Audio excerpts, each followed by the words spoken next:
Hi everyone, in front of me I've got Galaxy Z Flip 7 FE, and let me share with you how to change the screen timeout on this device.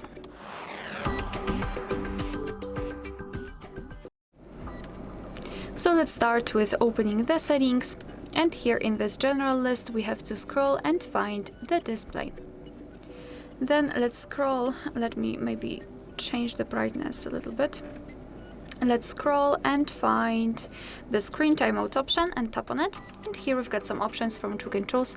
At the bottom, the longest available, and at the top, relatively short ones. So just tap on the option which you'd like to use. I'll pick 5 minutes. It is immediately marked, and after getting back, you can see that it is notified right here, which means that from now on, after 5 minutes of an activity, this device will black out. Alright, so that will be all. Thank you so much for watching. Please hit the subscribe button and leave the thumbs up.